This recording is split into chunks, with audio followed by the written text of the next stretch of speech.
Hey guys, this is Mike Mahaffey, the old bastard BJJ guy, here for BJJ Mental Models. Back in my day, we had to walk uphill in the snow both ways to get to the academy just to learn some crappy technique from a random purple belt. You kids have it so easy because now you can just subscribe to BJJ Mental Models Premium and get tons of great audio courses to learn new techniques, enhance your mindset, and entertain yourself. You can even get personalized rolling reviews from some of your favorite BJJ Mental Models coaches, including me. It's like having your own seminar, you spoiled little whippersnappers.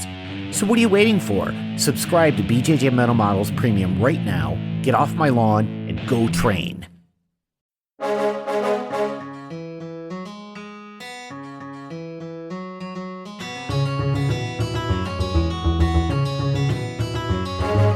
Hey, welcome to BJJ Mental Models, episode 284.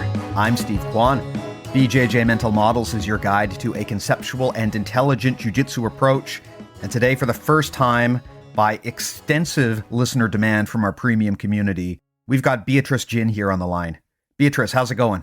I'm good, Steve. How's it going? Thanks for having me on. I am doing well myself. I have been trying to get you on here for a very long time, as you know. Why don't you do a quick introduction? Now, like I said, people in our premium Discord have been clamoring for this chat for quite a while, but I will let you say it in your words. Tell everyone a little bit about yourself and your story. Yeah, sure. I'm Beatrice Jin. I train out of a gym in Arlington, Virginia called Kogaion Academy. Currently, I'm a brown belt, and I compete at the adult level in IBJJF mostly. I've been on podiums for things like Nogi, Nogi Worlds, Euros at purple and brown belt. I'm not a black belt, and I'm not a world champion yet, but I've had a lot of good matches with black belts recently. And funnily enough, I won the novice division of the 2021 US Judo Open, but I pull guard now. So yeah, that's just a little bit about me. I also teach at my academy and run what I think is the longest and most frequent women's open mat in probably the country, but I don't know for sure. Well, that's awesome. And I can add a few more words there. One of the cool things about your story is that we kind of came up together, although remotely. I mean, you've been a fan of our show since I think pretty much day one, like 5 years ago. And you and I have kind of been together on this journey because you've climbed the ranks quite quickly and quite effectively since you started here. At the moment, as we record, like you said, you've gotten really deep into coaching. Your competition footage is amazing. You just, for example, went toe-to-toe with another BJJ Mental Models alumni, Nikki Sullivan, and that was an awesome result too. So I'm super happy to see that. And of course, because you're a premium subscriber of ours, I know that a lot of our coaches have worked with you to kind of provide footage breakdowns and guidance. And the cool thing is now that you're kind of competing at this level, you're actually doing some coaching for the next generation of people, which is just amazing for me to see. I love this kind of relationship we've got going on here where we've got coaches growing coaches. And that's actually awesome to hear about that, about you running that open mat. I had no idea that you were doing this, and that's fantastic to hear. Yeah. I remember seeing the first version of BJJ Mental Models. It was like an HTML webpage, and it was basically like a staggered bullet list of mental models. And now it's this whole community. Like you said, we've been talking on Discord in the premium community for I think 4 or 5 years now. And yeah, it's been really great. Thanks. I definitely appreciate that. And yes, I actually still have that giant ass bulleted list on our website. I've been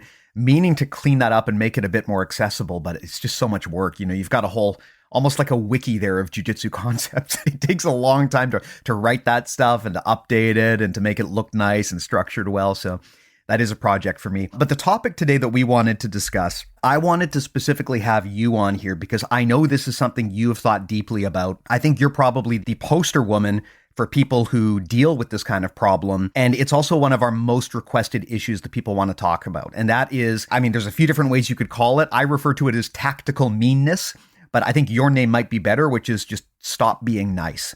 A lot of grapplers come into the sport and they don't necessarily have this killer mindset where they want to go out there and fight and scrap all the time. Some of us are kind of mild-mannered and our personality types don't lead well to high-pressure competition. It just doesn't feel natural to us. And at a certain level, you have to develop the ability to kind of put your natural niceness aside and go out there and be mean when it's competition time. But I think it's worth expanding on what that means, what we're talking about when we're saying be nice, be mean.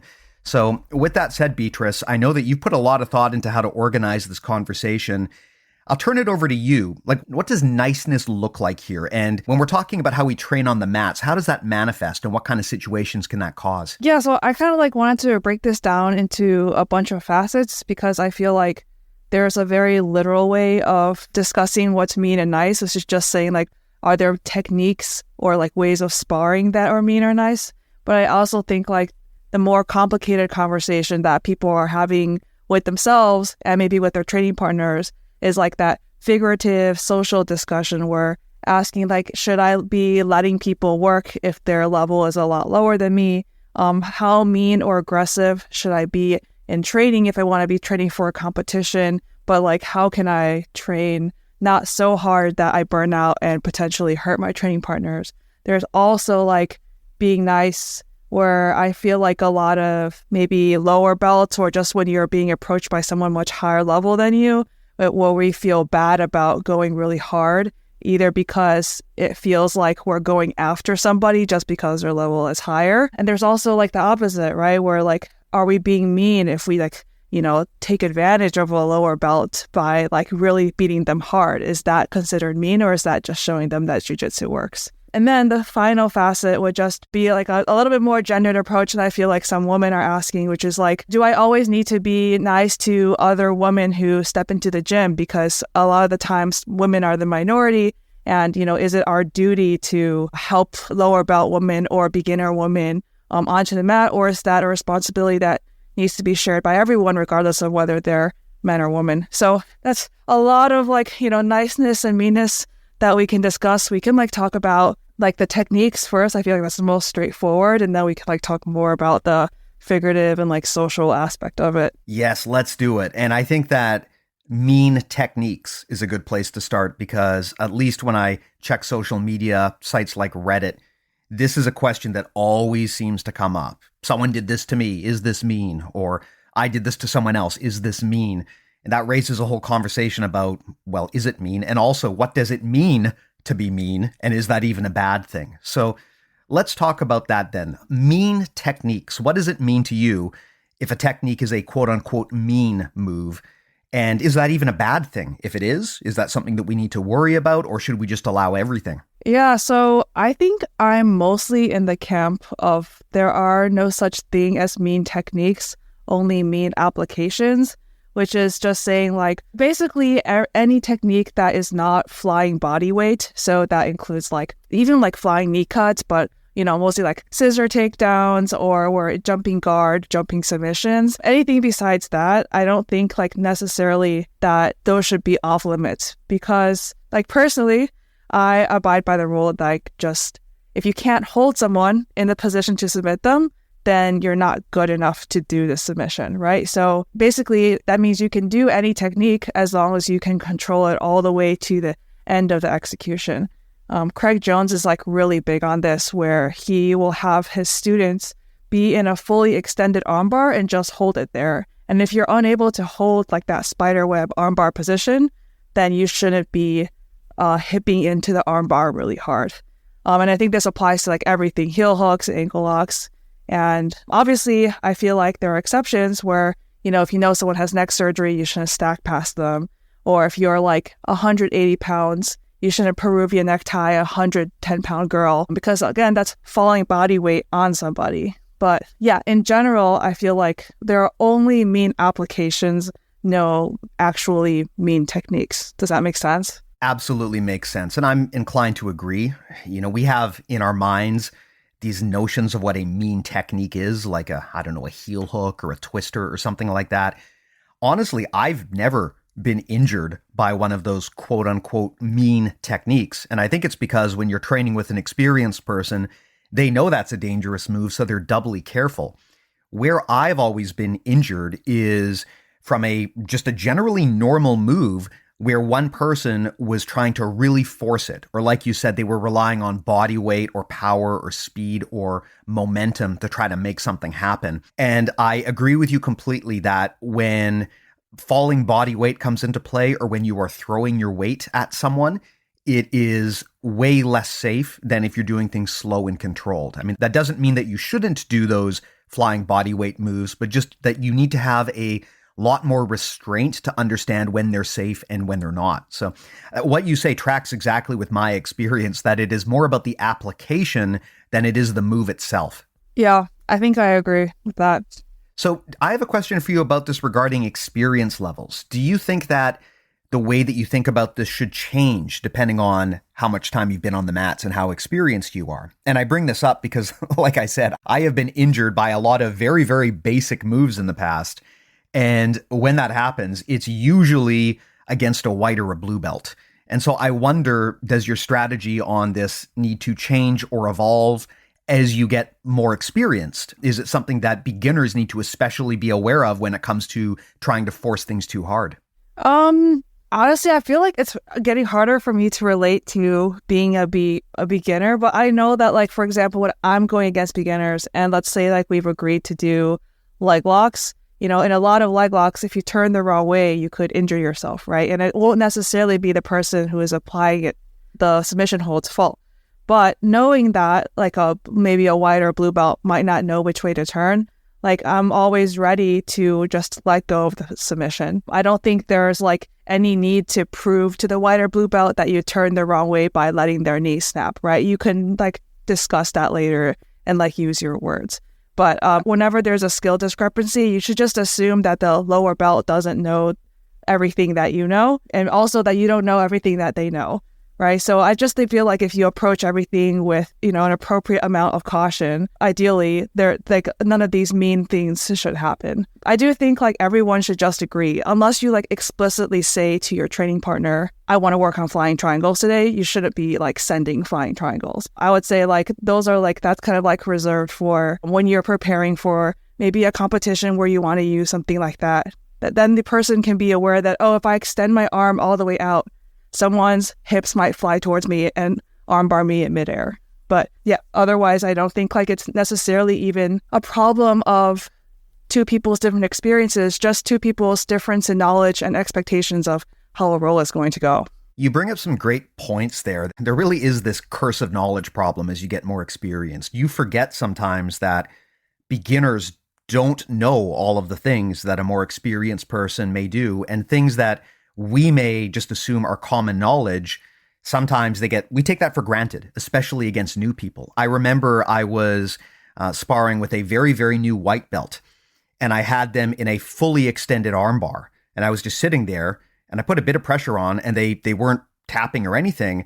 And I eventually asked the guy, like, are you okay? And he gave me this weird look, like, why are you even asking me that? Of course I'm fine. And I realized this guy is so new, he doesn't understand that he's in a submission. Right? He's got his arm extended, but because I'm not breaking his arm at this moment and he's not feeling that pain and that urgency, he doesn't even realize the trouble he's in. And I think sometimes we take that for granted when we talk about beginners. I also agree very much with what you're saying about just using your words, something that jiu-jitsu people often have trouble doing.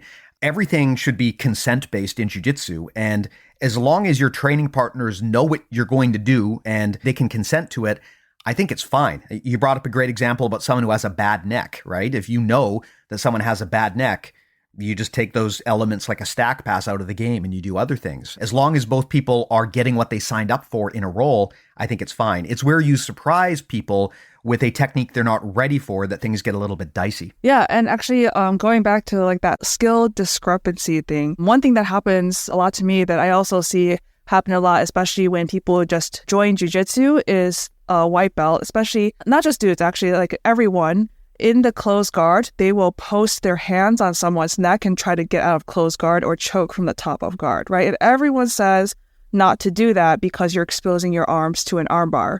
And it is kind of a mean move because you're really leaning all of your weight on somebody's neck. And if you're leaning on somebody smaller, it can be almost like a stack and really hurt. But I would say, like, as a person who has a little bit more experience from the bottom, and if you're not able to like armbar them and punish them for doing something that is quote unquote wrong, choking someone from the top of closed guard, then you can't really say that it's like a mean move because it's effective, because you can't move and they're like maybe crowding enough space that you can't submit them from there.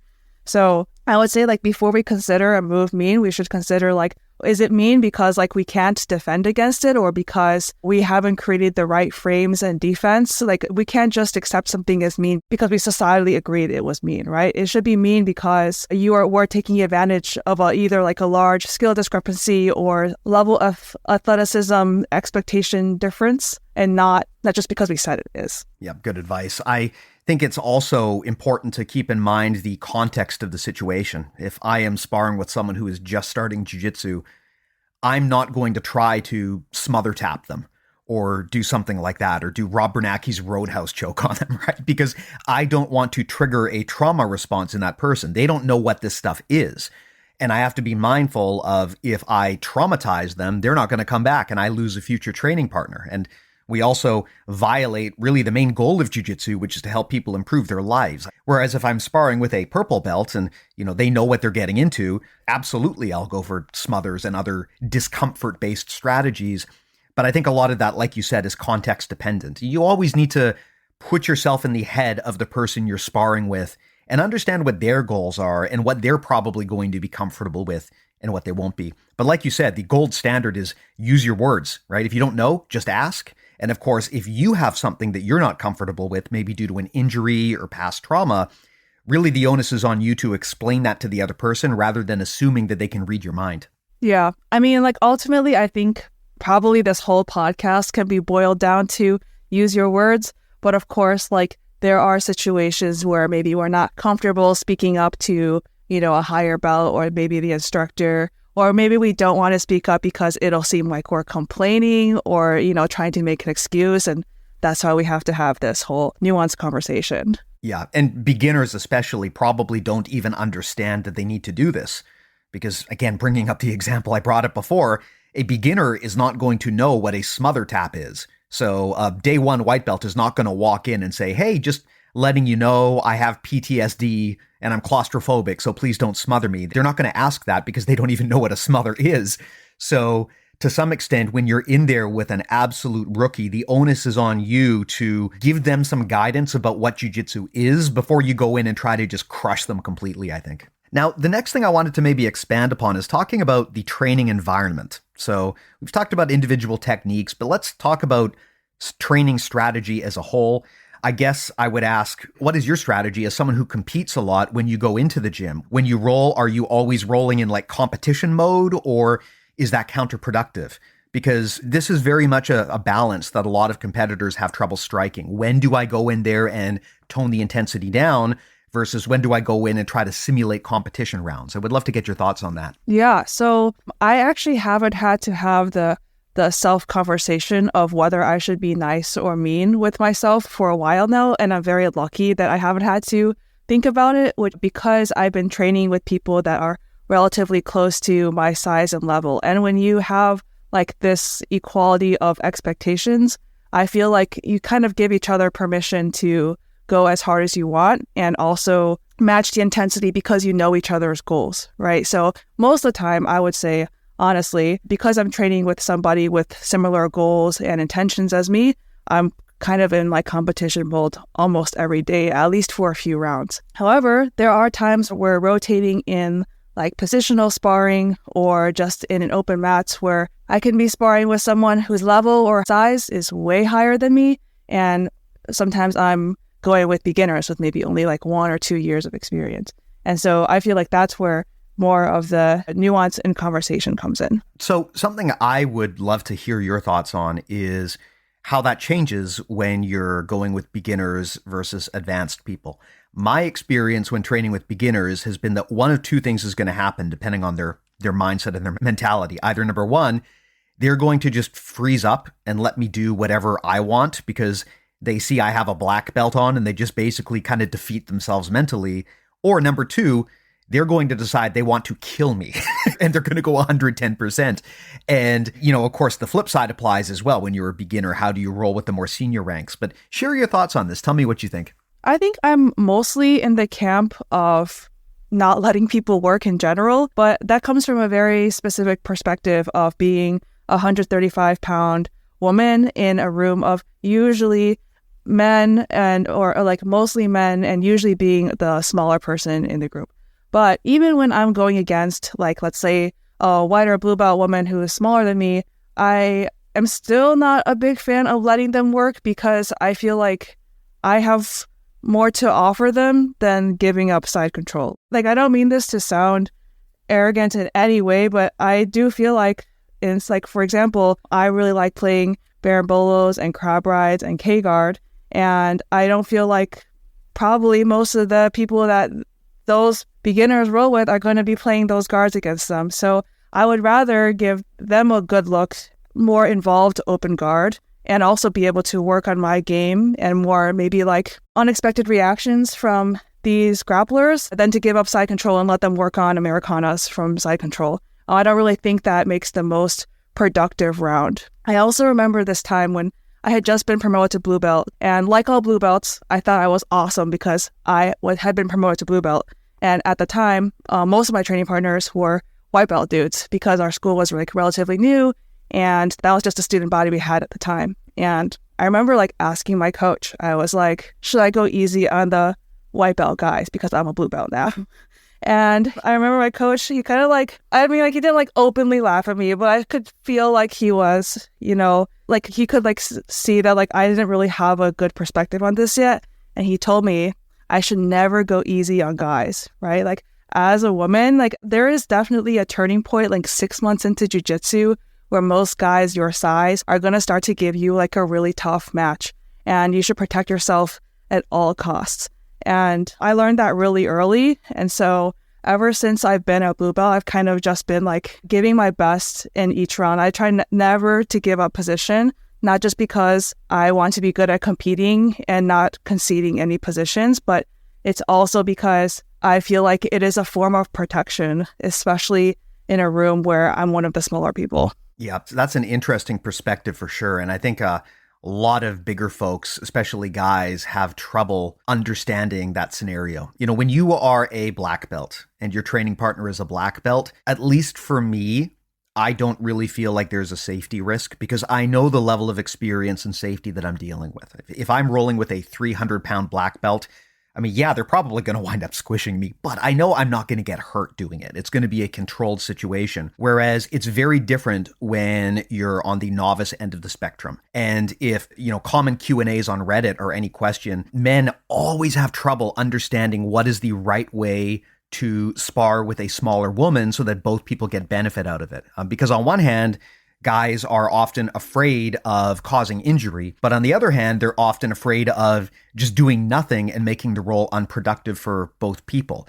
And I think a big part of that on the perspective of both of those genders involved comes down to niceness. And the problem that happens sometimes, as you mentioned, is there will get to a point where the woman's skill level advances enough that she's going to start legitimately threatening the guy. And as I'm sure you've encountered, a lot of dudes don't like feeling threatened by women on the mats, and they will do some crazy shit to get out of those situations. And that's where I think a lot of injuries happen. But I would want to hear your perspective on this. Are you worried that by kind of going at a higher intensity with guys, you run the risk of raising the intensity and having someone get injured? Or do you have a way to balance that so that you can kind of put aside your niceness for a while and have a good competitive role, but still do it safely? One of my training partners is, I think, around 200 pounds, and he's a guy. And whenever we roll, he always says, I'm doing my best to simulate a 135-pound woman.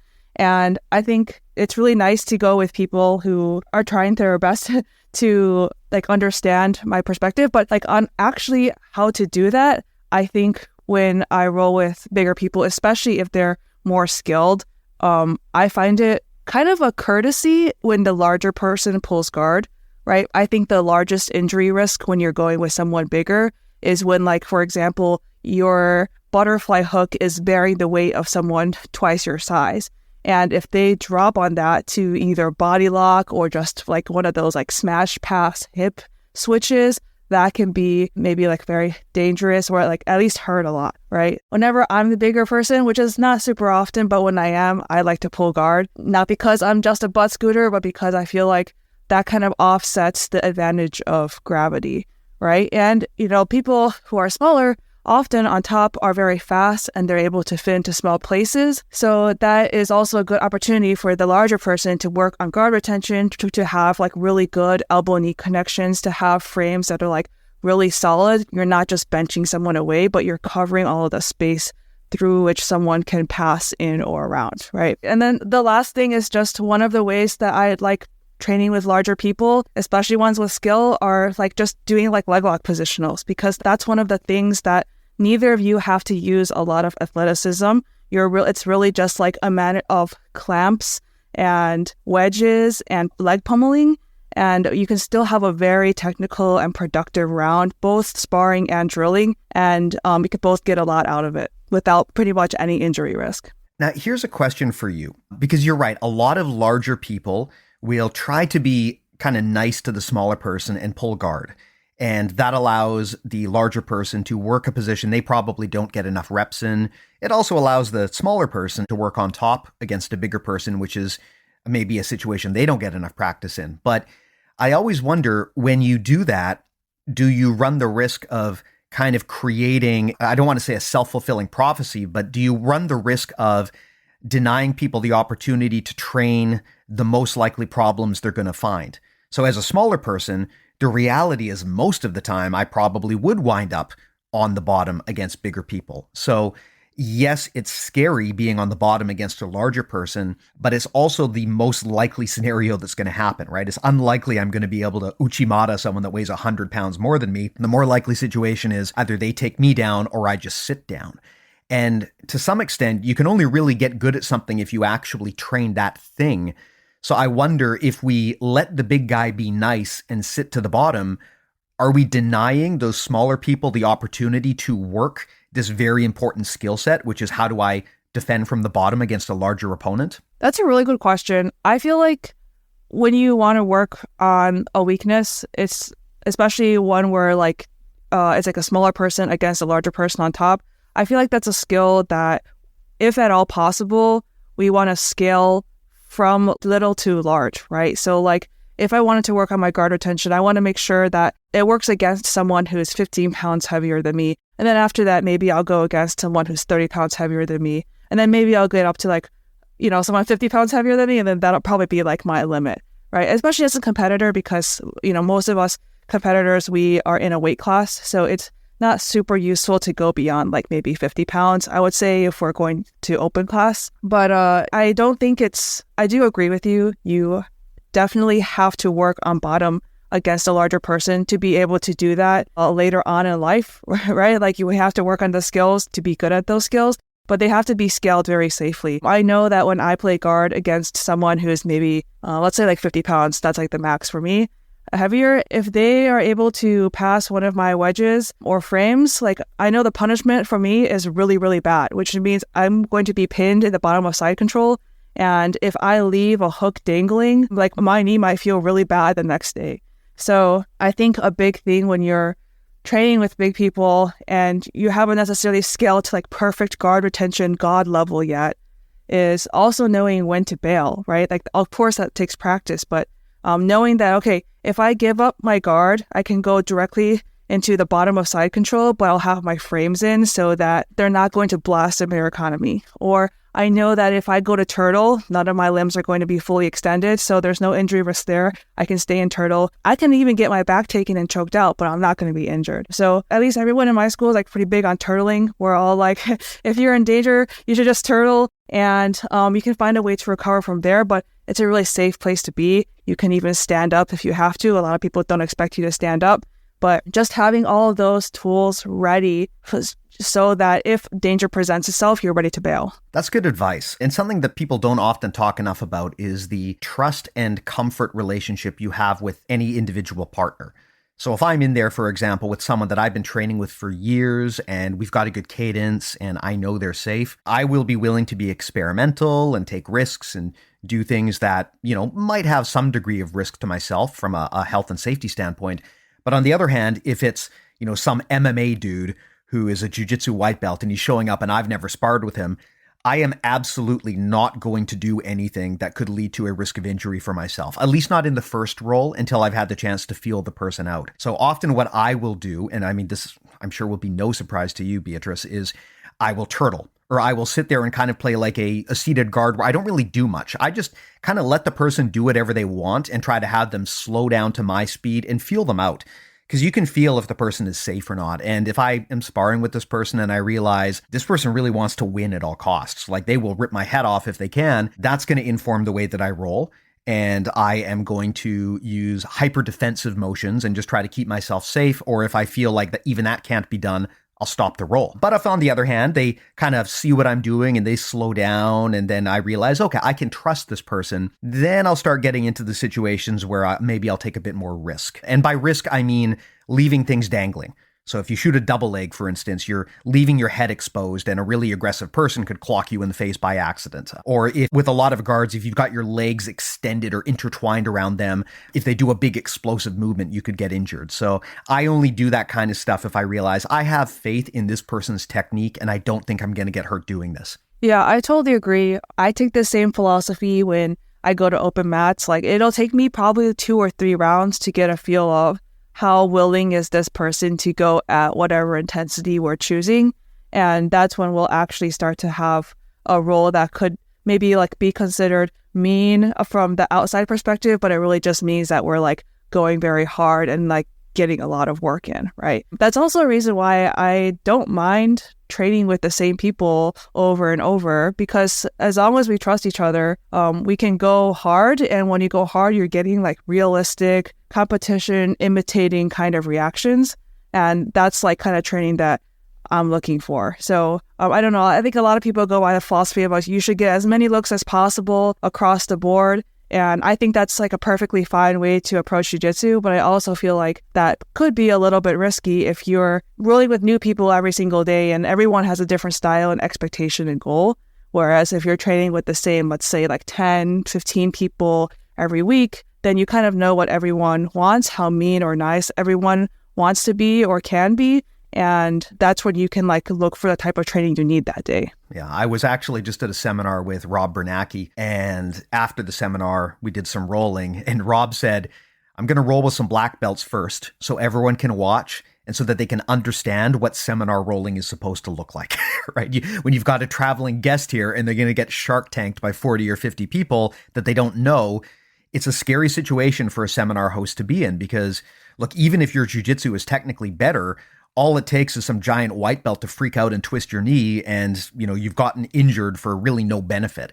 I've also heard women tell me, especially smaller women, that they don't roll at seminars anymore because in a room full of strangers, there could be that one weirdo who's like, I want to say I beat up a black belt and just decide to rip their head off. And that's a risky situation to be in for basically zero gain. So I think all of this comes back to just the understanding that good rolling has to be consent-based. You have to know what you're getting into and be in agreement with the other person about what that level of intensity is intended to look like. If you and your training partner both agree that you're going to go 100%, that's not being mean, right? Because you've both agreed on this. Where it would be being mean, I think, is where it's someone's trial class and you outweigh them by 100 pounds and you sit in their guard and keep trying to grab them by the throat and choke them.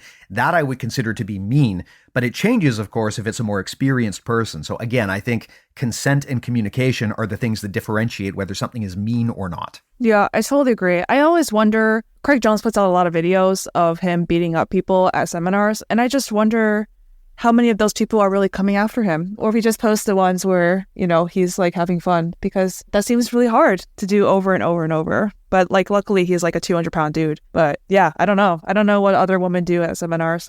I will say that, I teach a lot of classes and I teach, men who are bigger than me. And a lot of the times in roles, they beat me and they get good positions and they pass me. And, it's not necessarily because one or the other is better at jiu-jitsu at that time or whatever. But, there are size differences. There are like mood differences. There are all sorts of things that are happening. And I think especially as a female instructor who is smaller than almost all of her students, you kind of just have to accept that and, be testing yourself in other places and not having ego about your students. I'm actually I I don't really view my students as students. I like, for me, because I don't own the gym, but I teach there, I see them more as teammates. And whenever they beat me, it makes me really, really happy because I know that they're getting better. And if they get better, that means I'm also getting better. Yeah, that is a massive mindset switch for most grapplers. Just understanding that you don't lose anything if you get tapped out in the gym.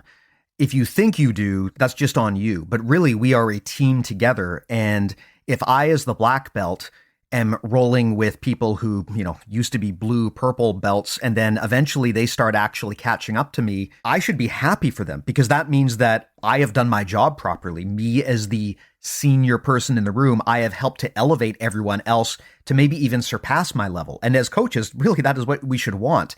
If you are a coach and you are not at all comfortable with having any of your students ever go toe-to-toe with you or beat you, you're really not a great coach because you're intentionally hindering the development of the people on your team. And I have absolutely seen coaches do this, where they take pride in the fact that no one in the room can beat them. I mean, all that tells me is that that's not a gym I would want to train at because clearly the coach is not invested in growing the skill of the people in the room. Yeah, I don't think I would ever want to be like the best at anything in that. I wouldn't want to be, I don't think it's like even a thought to like be the best in the room, right? Like you maybe like have some things that you are the best at, but you like there's not really like productivity and trying to be the person who wins all the time. Yeah, anyway, all of this is to say that if you're a lower belt or a student at the gym, I don't think you should feel bad about going really hard against the instructor. You should really be giving the instructor your best because that's the only way they're going to know that they're going to be able to measure what you're doing. If you're going against an instructor and you're like just like trying dumb shit because you're afraid of like being judged or something,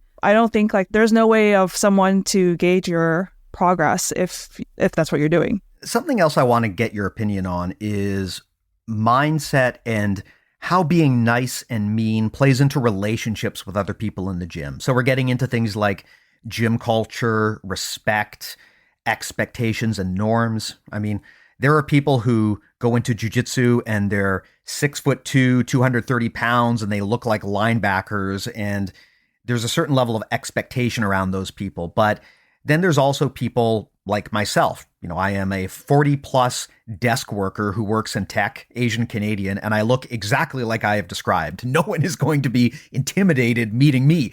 And I wonder sometimes if that changes the perceptions or the norms in the gym, because people like myself are used to being nice and deferential, right? When you come in from an office job, you're not necessarily developing a killer instinct there, and it can be hard to switch that in the gym and come in and have that ace competitor mindset. So I feel like sometimes people have some mental hangups where they come into jiu-jitsu and they bring in norms and expectations from their culture or the rest of their life, and they're so used to being nice that they aren't really able to grapple to their full potential. I'd love to hear you unpack that and whether you think I'm barking up the wrong tree or whether there's something to this. Oh man, I guess I'm still kind of thinking about that because I had that for the longest time too. I remember I was like dropping into another gym when I was visiting my parents. Like quite a few people told me, they were like, I think you would have a lot more success if you were just more aggressive.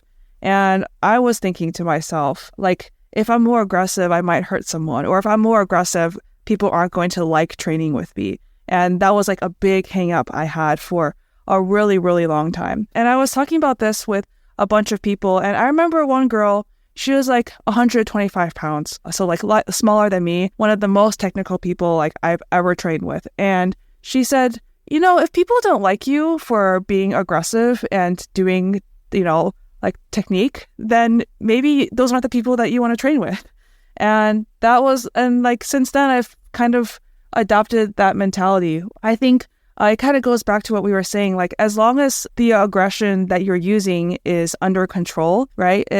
Even if it's a very heavy crossface and you're tripoding your body weight into someone's face, that is still under control. There's no real danger of injuring somebody, and it might be very uncomfortable, but in reality, it's a combat sport, as we should all kind of accept at this point. And we are out to go right to the edge of breaking someone's arm, breaking someone's leg, or having someone pass out from breathing, right? Like that's what the tap is. And if we don't recognize that about the sport that we're doing, then we're like, I mean, this is a little extreme, but then we would be sliding a little into the like McDojo kind of situation with the sport, right? So like I would say like being aggressive, going after like maybe let's say like blast toreandoing someone could be seen as an aggressive or quote unquote mean move, but in reality it is a totally controlled pass and a legitimate way of getting past someone's guard and pinning them. And as much as that might like make someone mad because you did it really fast, that should also be a reality check for the person on bottom, saying like, oh man, like if I leave my legs out here with no grips, I'm going to be toreando passed and pinned. And this is a combat sport, and we should at all costs avoid being pinned chest to chest on our backs. So yeah, does that answer your question? I feel like I just talked. No, absolutely. That answers my question. And I think that's an important thing to understand, because people who are not naturally competitive, I think sometimes they gravitate towards their comfort zone, which is training with other people who are also not naturally competitive.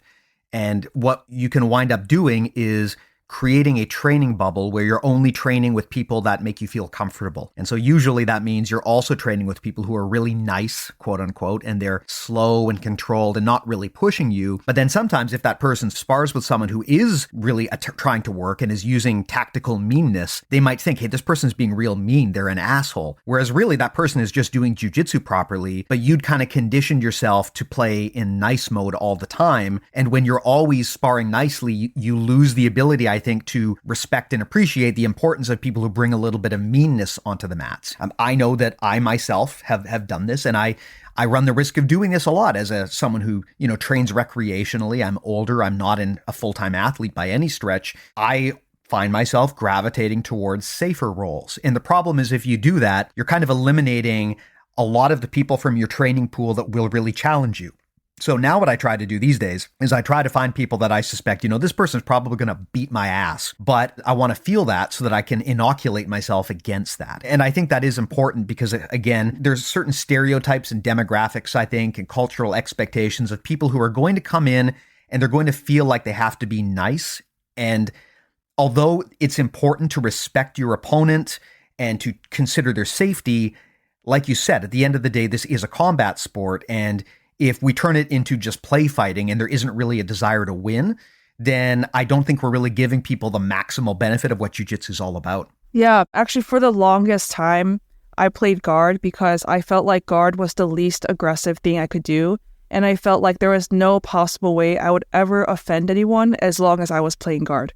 Right? Like my favorite submission for like most of purple belt was triangle, because no matter how hard you try, you can't really finish a triangle fast, especially if someone has like a small neck. It was a submission that I could just hold there. And if it took me 2 minutes to submit somebody, like I could not possibly be the aggressive person. It would be the person on top whose responsibility it was to like eventually realize it was time to tap. And this actually came at a hindrance to me because I just wasn't able to pass anybody's guard in competition. As soon as I got on top, I didn't have the aggression in me to go forward, put pressure on somebody, and like really lean myself into them and have any explosive power at all from the top. And once I started working on my passing in the past year, I feel like that has changed. That's changed like my confidence, like well-roundedness in grappling. Because passing, there are very, very few passes, I think, that don't require some level of meanness, right? Like pressure requires quite a bit of meanness. But if outside passing also requires a lot of aggression, forward motion, leaning your head into someone's chin and opening up that space. And so I think like maybe if someone has trouble being aggressive, they should just like come on top more, because if you're trying to pass a difficult guard, you're not going to be able to nicely pass it, if that makes any sense. Another thing that I wanted to mention that we didn't talk about was if you train any of the standing grappling arts like judo or wrestling, I think very quickly you realize that you actually just can't be nice ever. As far as I know, I've been training judo for like 5 to 6 years. As far as I know, there is no nice way to do judo randori. You cannot like lightly uchimata somebody and then like drop them gently on the floor like a leaf, right? Like if you're going to do an uchimata, you're going to send it. If you're going to do a seonagi, you're going to send it. And of course, there are throws that are like nicer than other throws. but you learn very quickly. If you don't pull a trigger, you're the one who's going to be falling. And I'm sure that people listening to this podcast will have experienced people who train judo and wrestling. They go at a different intensity. And it's not because they're mean. It's not because they're trying to be mean, but they recognize that a certain level of intensity is necessary to execute a technique. And oftentimes you'll even find that people who wrestle and do judo, their takedowns are the cleanest of them all. And even if they do it really hard, your fall is actually very clean, even if it's hard. And again, it has nothing to do with meanness, but rather like the necessary force that is required in a combat sport where someone is resisting you. That's a really great insight, because jiu-jitsu people often think that, oh, those judoka and those wrestlers, they train so hard and they're so mean. But really, it's not. It's just that to succeed in a stand-up art like that, you need to be aggressive. You need to be moving forward and trying to assert your game. One of the coolest things about Brazilian Jiu-Jitsu is that you can slow down time. If I, as a less athletic person, don't want to go super fast, especially in the gi, I can slow down the more athletic person and make them play my game. Whereas in a stand-up art, it's a lot harder to do that. You basically need to be trying to move forward and to attack and to create openings. Jiu-jitsu can play a lot more passively. And I think as a result, it attracts the kind of people like myself who maybe are not that aggressive. And the problem is then you can wind up getting a lot of false positives, because if you play with other passive people, you can play this slow controlled jiu-jitsu, but every once in a while, you're going to bump into a judoka or a wrestler, and their level of intensity might scare and surprise you. And it's not that they're trying to be mean, it's that they train in a martial art where they cannot afford to be passive. So I think that that's a big learning experience for jiu-jitsu athletes, and I think it's also a great example of why just because you think the other person is being mean, that doesn't mean that they are being mean. It's just a requirement for their goals and the way they want to train. And maybe it's actually you that have a deficiency because you can't handle that kind of intensity. Yeah, I agree. Like, I don't really know the rules of wrestling, but I know in judo, once you take the fight to the ground, you have 20 seconds to either pin someone down or to submit them. And if you don't have action for like 5 seconds, then they're going to stand you back up and you're going to have to go just as hard and throw them again. So if you have a judoka who's trying to rolling bow and arrow you from the turtle and they're just ripping at your lapels, it's because they have that urgency baked into them. And in one way, that is maybe better than someone who tries to off balance you from turtle and spend 2 minutes trying to put hooks in. If they can effectively choke you in 5 seconds, why wouldn't we do that? Now, one other thing I definitely want to make sure we talk about is nice and mean relative to cultural norms and expectations. So how does this come into play when you're talking about how senior belts should treat the junior belts in the room? Or from a cultural standpoint, if you are, if you're a woman or if you're a visible minority in some manner, does that impact this discussion of being nice or being mean? Because what people will always say, right, is, well, we want to keep everything completely equal. We don't want to treat anyone different, because people want to target that as a virtue. And that is, of course, the goal. But we also have to acknowledge the reality of the situation that, look, if you have 30 people in the gym and 29 of them are giant dudes and one of them is a woman and she's just starting, there is no equality out of the gate. You've got to make sure that you support that person and bring them up and give them the tools they need. And those might be different from what you're used to. So I would want to pick your brain on this of, how do we deal with things like niceness and meanness when it comes to different cultural demographics and experience levels in the gym? Man, I feel like that's still like such a big question. I can speak to, I think I alluded to this in the beginning of the podcast. There is generally like this narrative of maybe you're like one of 3 women in the gym, and then a new woman comes in the door and they're a white belt and they have, they have no grappling experience. And almost always that woman is paired up with the other woman in the room because, naturally the coach might think, and probably rightfully in many cases, that they'll have the most to relate to and they'll probably have a similar body type and physicality as compared to, like you said, the other 29 men in the room. However, this often comes at like the cost of the higher belt woman, not because she doesn't want to be nice and like help someone new, as she would with anyone who is not just a woman, but also men as well, right? But if the higher belt woman is always in charge of the new women who come through the door, then they're always giving up their time to be helping a beginner and not working on their own techniques or drilling or having positional or like full sparring partners that are giving them like a real technical challenge, especially once you get to like purple and brown and black belt, where like going with white belt might not necessarily be the most productive role you could have. Of course, every role can be productive if you make it productive, but it's just easier if you're going with someone that's like closer to your level. So I think like this is like definitely a balance that women kind of have to like have the discussion with their coach or like have an agreement overall where like, you know, everyone shares the responsibility of taking in all the new students.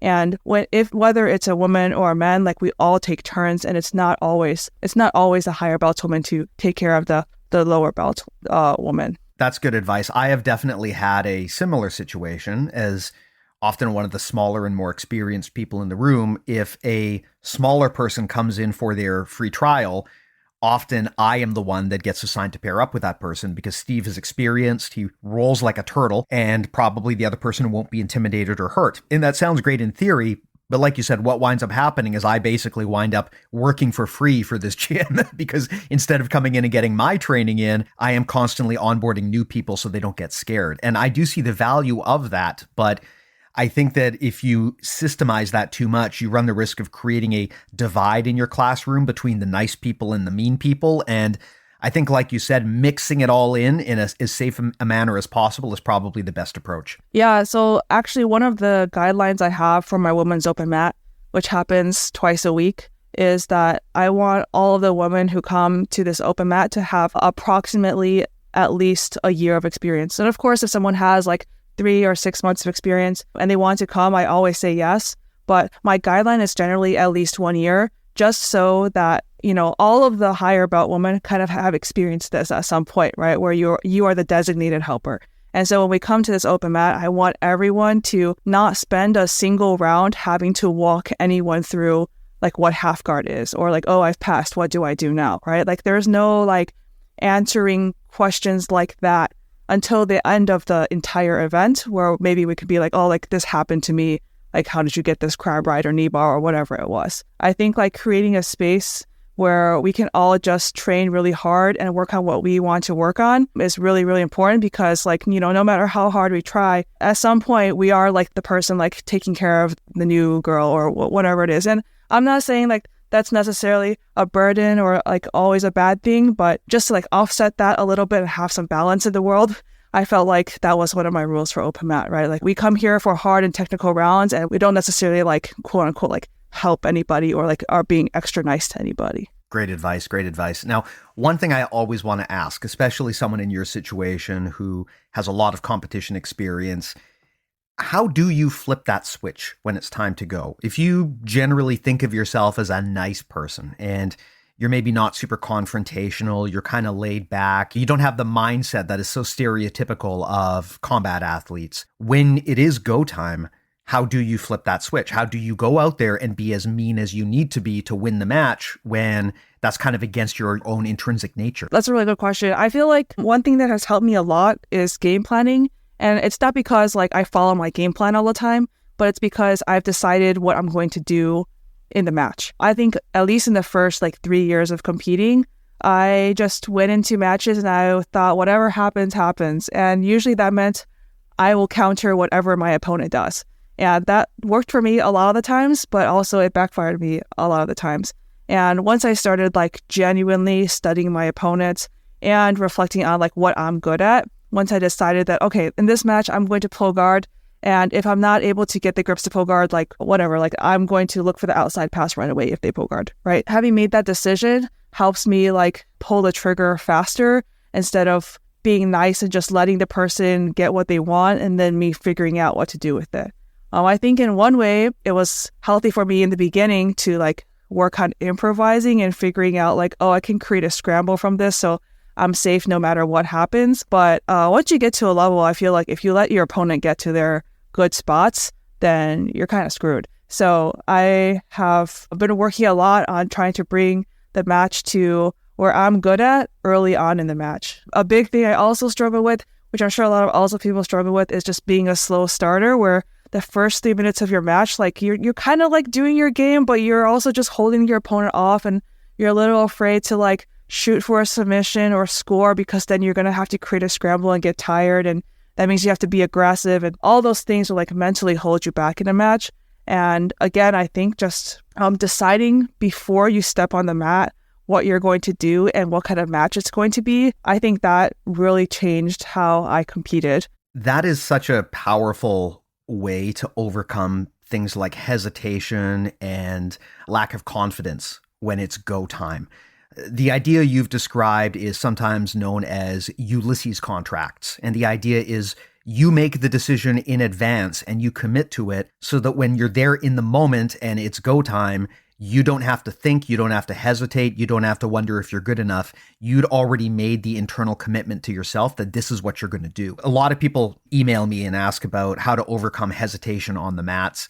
And part of the problem with when you're hesitating is you're trying to think when it's grappling time, and you shouldn't be doing that. You need to do your thinking beforehand, because when the match is happening, it's too late for thinking. Things need to move quickly at that point. And if you have to stop to think, then you're already behind the curve. So what you want to do in a situation like this is make a commitment to yourself beforehand about what you'll do. So as an example, if you are getting stuck in Ali Inoki position, which is where you're sitting down on the ground and the other person is standing up, and you find that the other person is launching into their passing sequence too quickly, you just need to make a commitment to yourself beforehand about what you're going to do from there. Whether it be, I'm going to scoot in and go for instep / shin on shin guard, or I'm going to just stand up, or whatever it is that you want to do, make that commitment beforehand. And that way, when the situation arises, you don't have to stop and hesitate and evaluate your options. So Ulysses Contracts, just a really great way to take the stress and the hesitation out of the moment when it comes to decision making. You make the decision in advance so that when it's performance time, you don't have to worry about it.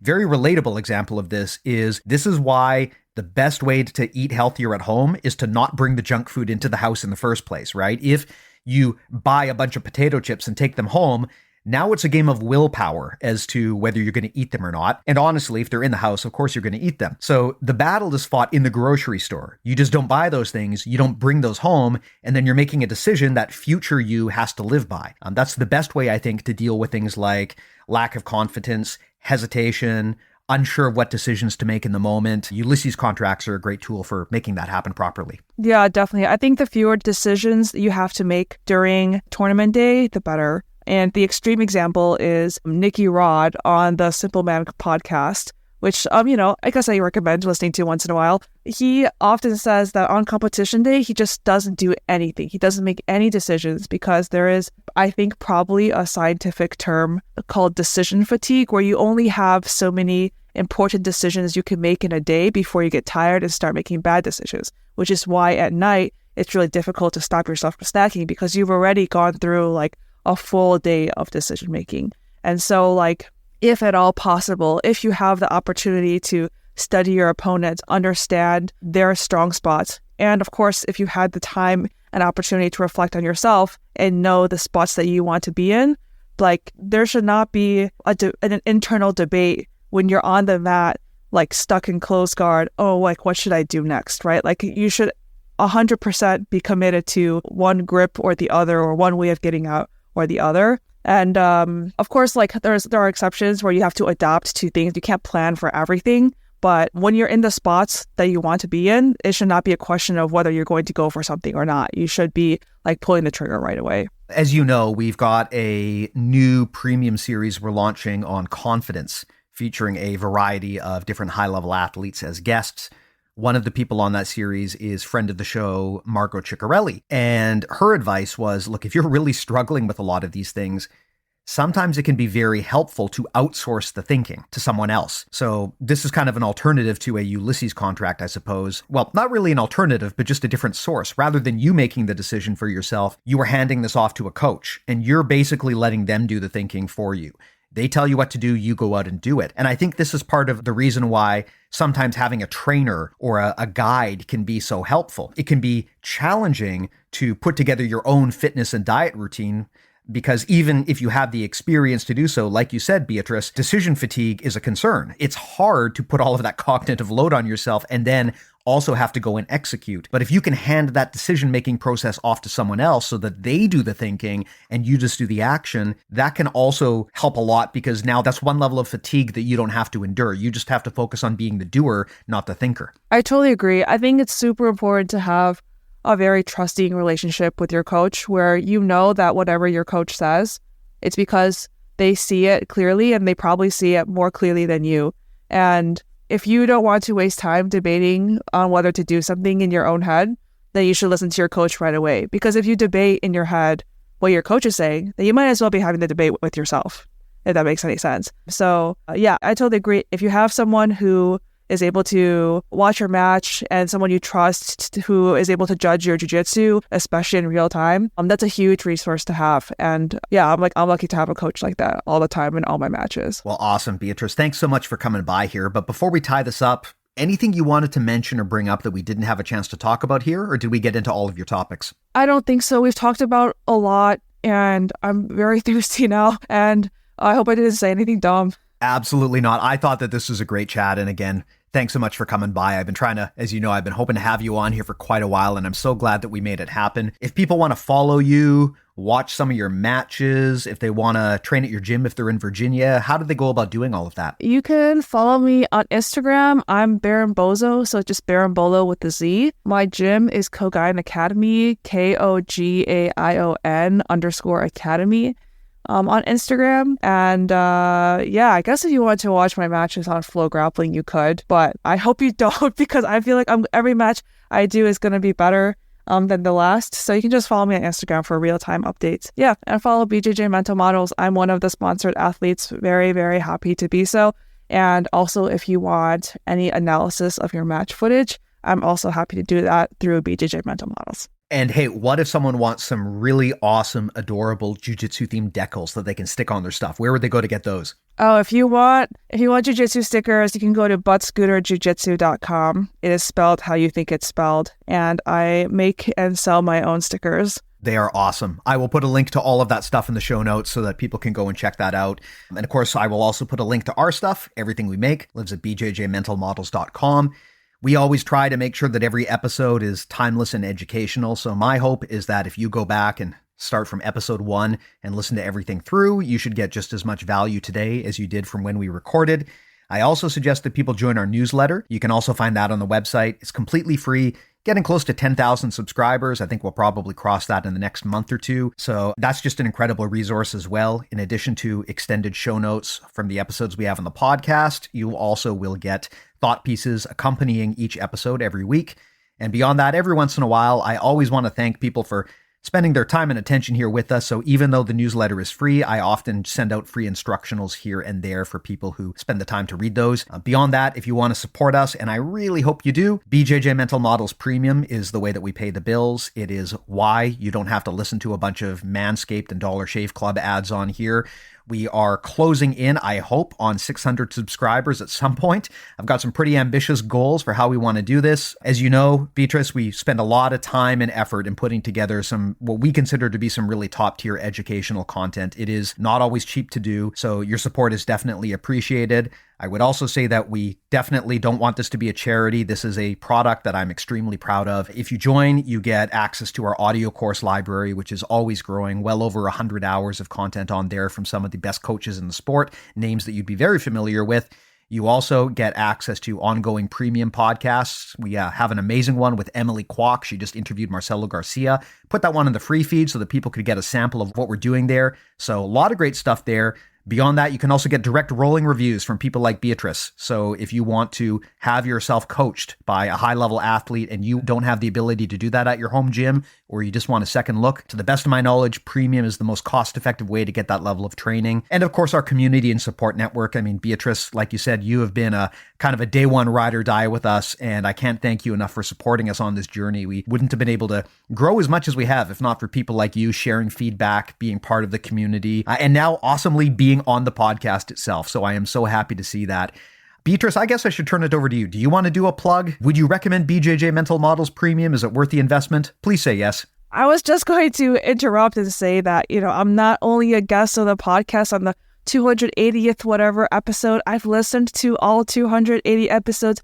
I think I've listened to every single premium course that BJJ Mental Models has ever released. I've been on this Discord, like we've talked about, for 4 or 5 years. There are so many smart and nice black belts on there, like freely giving their advice on all things business, technique, competition, life overall. Someone did something to offend you, they can solve that problem too. It's really like just a wonderful community. I'm so happy that I'm part of it. Yeah, be a premium subscriber. Please do. Please be a premium subscriber.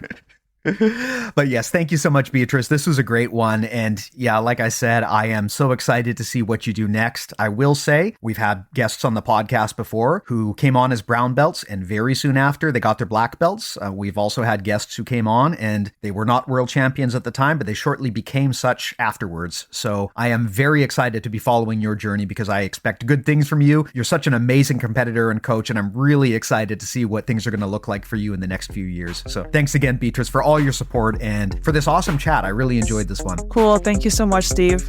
Most welcome. Thank you to the listeners too. We'll talk to you next time. Take care.